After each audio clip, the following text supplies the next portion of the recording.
Excel Techno School, Guruvayanakere, Venur. Admission open now. Dharmasthala ಕ್ಷೇತ್ರದ ಬಗ್ಗೆ ಯಾರೆಲ್ಲ ಆರೋಪ ಮಾಡಿದ್ರು ಅವರ ಹೆಸರುಗಳೇ ಉಲ್ಲೋಕ ಆಗಿದೆ ನೋಡಿ. ಯಾರೇ ಇರಲಿ, ನಾನು ಹೇಳಿದ್ನಲ್ಲ, ಪಾಪಿಗಳು ಯಾರಿದ್ದಾರೆ ಹಿಂದೆನೂ ಹೇಳಿದ್ದೇನೆ. ನಾನು ಫಸ್ಟ್ ಹೇಳಿದ್ದೆ ಗುಂಡೆಟ್ಟು ಹೊಡೀರಂತವ್ರಿಗೆಲ್ಲ ಬಿಡಬೇಡ ಅಂತ. ಧಾರ್ಮಿಕ ಕ್ಷೇತ್ರಗಳು ಇವತ್ತು ಧರ್ಮಸ್ಥಳ ಅಂತ ಭಾವನೆ ಇದೆ, ಭಕ್ತಿ ಇದೆ ಅಂತ ಒಂದು ಕ್ಷೇತ್ರಕ್ಕೆ ಅಪವಿತ್ರ ಮಾಡುವಂತ ಕೆಲಸವನ್ನ ಯಾರೇ ದುಷ್ಟರು ಮಾಡಿದ್ರು ಬಿಡಬಾರದು. ಸುಮ್ಮನೆ ಬಿಜೆಪಿಯವರು ಇದಕ್ಕೆ ಕಾಂಗ್ರೆಸ್ನ ಕೈವಾಡ, ಸುಮ್ಮನೆ ಅವನ ಯಾರೋ ಹೇಳ್ದ ಅಂತ ಇದು ಮಾಡಿದ್ರು. ನಾವು ಹೇಳಿದ್ದೇವಾ? ಅದು ಕೋರ್ಟ್ ಆದೇಶ ತಂದ ಮೇಲೆ ತಾನೇ ಇದೆಲ್ಲ ಮಾಡಿರೋದು. ಹಾಗಾಗಿ ಯಾರೋ ಮುಸ್ಲಿಮರ ಪಾತ್ರ ಇದೆ, ಯಾರದೋ ಹಣ ಬಂದಿದೆ, ಸುಮ್ಮನೆ ಗೊಂದಲಗಳನ್ನ ಸೃಷ್ಟಿ ಮಾಡಕ್ ಹೋಗೋದು ಬೇಡ. ಯಾರು ತಪ್ಪಿಸುತ್ತಾರೆ ಅಂದ್ರೆ SIT ಇವತ್ತು ನಿಮಗೆ ವರದಿ ಕೊಟ್ಟಿದ್ದೀರಿ, ಇದರಲ್ಲಿ ಅವರೆಲ್ಲರಿಗೂ ಕಠಿಣವಾದಂತ ಶಿಕ್ಷೆ ಕೊಡಲೇಬೇಕು. ಅಂತ ವ್ಯಕ್ತಿಗಳಿಗೆ ಅಲ್ಲಿ ಇಡುವಂತ ಅವಕಾಶನೇ ಇಲ್ಲ. ಯಾಕಂದ್ರೆ ಇಂತಹ ಕ್ಷೇತ್ರಕ್ಕೆ ಅಪವಿತ್ರ ಮಾಡೋದು ತಪ್ಪಾಗತ್ತ ನನ್ನ ಒಂದು ಭಾವನೆ. ನೋಡಿ, ಎಲ್ಲ ಹಕ್ಕುಗಳನ್ನೇ ಕೇಳಿದ್ವಿ, ಗ್ಯಾರಂಟಿ ಕೇಳಿದ್ವಿ, ಇನ್ನೊಂದು ಕೇಳಿದ್ವಿ, ಬೇರೆ ಬೇರೆ ಕೇಳಿದ್ವಿ. ನಮ್ಮ ಶಾಸಕರಿಗೆ ಸಿಗುವಂತ ಹಕ್ಕುಗಳಲ್ಲಿ ಇಂಥದ್ದೆಲ್ಲ ಬೇಡಿಕೆಗಳನ್ನ ನಾವು ಇಟ್ಟಿದ್ವಿ. ಮುಕ್ತವಾಗಿ ಮಾತಾಡೋ ಅವಕಾಶ CLP ಸಿಗುತ್ತೆ, ಹಿನ್ನೆಲೆ ಸಿಗುತ್ತೆ ನಮಗೆ.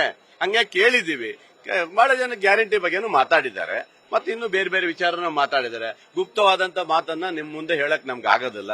ಆದ್ರೂ ಸಹ ನಾವ್ ಹೇಳ್ತಾ ಇದೀವಿ, ಮಾತಾಡಿದ್ವಿ. ಪುನರ್ ಪರಿಶೀಲನೆ ಆಗ್ಬೇಕು ಅನ್ನೋದು, ಯಾಕಂದ್ರೆ ಅನರ್ಹರು ಕೂಡ ಪಡ್ಕೊಳ್ತಾ ಇದ್ದಾರೆ, ದುಡ್ಡಿರೋರ್ಗೂ ಸಿಗ್ತಾ ಇದೆ. ಅದೆಲ್ಲ ಮಾತಾಡ್ತಾರೆ, ಬೇಡ, ಅದೇನ್ ಮಾಡಕ್ಕಾಗಲ್ಲ. ಅವೆಲ್ಲ ಕೆಲವೊಂದು ಹೇಳಿದ್ದಾರೆ, ಶ್ರೀಮಂತರಿಗೆಲ್ಲ ಬರುತ್ತೆ, ಯಾಕೆ ಅದು ವೇಸ್ಟ್ ಮಾಡೋದು ಬೇಡ, ಕಮ್ಮಿ ಮಾಡಿ ಅಂತ ಹೇಳಿದ್ದಾರೆ. ಅದು ಮತ್ತೆ ಬರ್ನಲ್ದರಿಗೆ ಯಾರು ಆಗಿದೆ ಅವ್ರಿಗೆ ಕೊಡಿ ಅಂತ ಹೇಳಿದ್ದು ಬಿಟ್ರೆ ಬೇರೆ ಏನು ಹೇಳಿಲ್ಲ. ಮಾತಾಡಿದ್ವಿ ನಮ್ಮ ಹಕ್ಕುಗಳಿಗೆ, ನಮ್ಮ ಶಾಸಕರಿಗೆ ಸಿಗುವಂತದ್ದು ಇವೆಲ್ಲ ನಾವು ಮುಕ್ತವಾಗಿ ಚರ್ಚೆ ಮಾಡಕ್ ಒಂದು ಅವಕಾಶ, ಚೆನ್ನಾಗಿ ಚರ್ಚೆ ಮಾಡಿದ್ವಿ. ವಿಚಾರ ಕೂಡ ಪ್ರಸ್ತಾಪ ಇದೆ ಅಧಿಕಾರಿ ವರ್ಗದಲ್ಲಿ. ನೋಡಿ ಕೂಡ ಕೆಟ್ಟ ಇದು, ನಾವು ಸರ್ಕಾರದ ಭ್ರಷ್ಟಾಚಾರದ ವಿರುದ್ಧ ಹೋರಾಟ ಮಾಡಿ ಬಂದಿದ್ದೀವಿ ಅಂತ.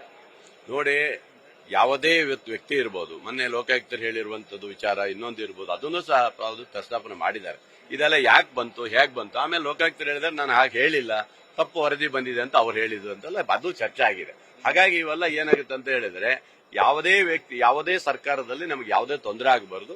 ನಮ್ಮ ನಿನ್ನ 2.5 ವರ್ಷದಲ್ಲಿ ಅಭಿವೃದ್ಧಿ ಪರವಾಗಿ ಕೆಲಸ ಮಾಡಬೇಕಾಗಿದೆ ಅನ್ನೋದನ್ನ ಮುಕ್ತವಾಗಿ ಮಾತಾಡಿದ್ರು. ಘೋಷಣೆ ಮಾಡಿದ ಅನುದಾನ ಕೂಡ ಬಿಡುಗಡೆ ಆಗಿಲ್ಲ. ಇಲ್ಲ, ಅದಕ್ಕೂ ಹೇಳಾಯ್ತಾ, ಅದಕ್ಕೆ ಒಂದು ಸ್ಪೆಷಲ್ ಆಫೀಸರ್ನ ಹಾಕ್ತೀವಿ ಅಂತ ಹೇಳಿದ್ದಾರೆ. ಖಂಡಿತ ಅದಕ್ಕೆ ಸ್ಪೆಷಲ್ ಆಫೀಸರ್ ಹಾಕಿ ಅದು ಬೇಗ ಬಿಡುಗಡೆ ಮಾಡಲಿಕ್ಕೆ ನಾನು ವ್ಯವಸ್ಥೆ ಮಾಡ್ತೀನಿ ಅಂತ ಹೇಳಿದ್ದೆ. ನ್ಯೂಸ್ ಫಸ್ಟ್, ನಿರ್ಭೀತಿಯಿಂದ ನಿಮ್ಮ ಪರವಾಗಿ.